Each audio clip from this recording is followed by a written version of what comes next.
पिंड किसको देना चाहिए? वक्रोलक नामक नगर में सूर्यप्रभ नाम का राजा राज करता था। उसके कोई संतान न थी। उसी समय में एक दूसरी नगरी में धनपाल नाम का एक साहूकार रहता था। उसकी स्त्री का नाम हिरण्यवती था और उसके धनवती नाम की एक पुत्री थी। जब धनवती बड़ी हुई तो धनपाल मर गया और उसके नाते रिश्तेदारों ने उसका धन ले लिया। हिरण्यवती अपनी लड़की को लेकर रात के समय नगर छोड़कर चल दी। रास्ते में उसे एक चोर सूली पर लटकता हुआ मिला। वह मरा नहीं था। उसने हिरण्यवती को देखकर अपना परिचय दिया और कहा, मैं तुम्हें 1000 अशर्फियां दूंगा। तुम अपनी लड़की का ब्याह मेरे साथ कर दो। हिरण्यवती ने कहा, तुम तो मरने वाले हो।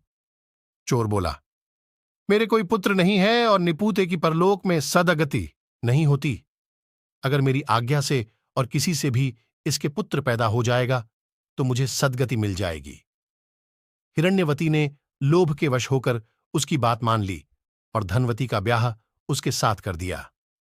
चोर बोला, इस बड़ के पेड़ के नीचे अशर्फियां गड़ी हैं, सो ले लेना और मेरे प्राण निकलने पर मेरा क्रियाकर्म करके तुम अपनी बेटी के साथ अपने नगर में चली जाना। इतना कहकर चोर मर गया। हिरण्यवती ने जमीन खोदकर अशर्फियां निकालीं, चोर का क्रियाकर्म किया और अपने नगर में लौट आई। उसी नगर में वसुदत्त नाम का एक गुरु था, जिसके मनस्वामी नाम का शिष्य था। वह शिष्य एक वेश्या से प्रेम करता था। वेश्या उससे 500 अशर्फियां मांगती थी। वह कहां से लाकर देता? संयोग से धनवती ने मनस्वामी को देखा और वह उसे चाहने लगी। उसने अपनी दासी को उसके पास भेजा। मनस्वामी ने कहा कि मुझे 500 अशर्फियां मिल जाएं तो मैं एक रात धनवती के साथ रह सकता हूं। हिरण्यवती राजी हो गई। उसने मनस्वामी को 500 अशर्फियां दे दीं। बाद में धनवती के एक पुत्र उत्पन्न हुआ। उसी रात शिवाजी ने सपने में उन्हें दर्शन देकर कहा, तुम इस बालक को 1000 अशर्फियों के साथ राजा के महल के दरवाजे पर रखाओ। मां बेटी ने ऐसा ही किया। उधर शिवाजी ने राजा को सपने में दर्शन देकर कहा, तुम्हारे द्वार पर किसी ने धन के साथ लड़का रख दिया है, उसे ग्रहण करो। राजा ने अपने नौकरों को भेजकर बालक और अशर्फियों को मंगा लिया। बालक का नाम उसने चंद्रप्रभ रखा। जब वह लड़का बड़ा हुआ तो उसे गद्दी सौंपकर राजा काशी चला गया और कुछ दिन बाद मर गया। पिता के आरण से उनण होने के लिए चंद्रप्रभ तीर्थ करने निकला।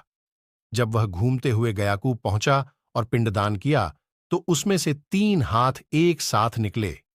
चंद्रप्रभ ने चकित होकर ब्राह्मणों से पूछा कि किसको पिंड दूं? उन्होंने कहा, लोहे की कील वाला चोर का हाथ है, पवित्री वाला ब्राह्मण का है और अंगूठी वाला राजा का। आप तय करो कि किसको देना है। इतना कहकर बेताल बोला, राजन, तुम बताओ कि उसे किसको पिंड देना चाहिए। राजा ने कहा, चोर को, क्योंकि उसी का वह पुत्र था। मनस्वामी उसका पिता इसलिए नहीं हो सकता कि वह तो एक रात के लिए पैसे से खरीदा हुआ था। राजा भी उसका पिता नहीं हो सकता, क्योंकि उसे बालक को पालने के लिए धन मिल गया था। इसलिए चोर ही पिंड का अधिकारी है। इतना सुनकर बेताल फिर पेड़ पर जा लटका और राजा को वहां जाकर उसे लाना पड़ा। रास्ते में फिर उसने एक कहानी सुनाई।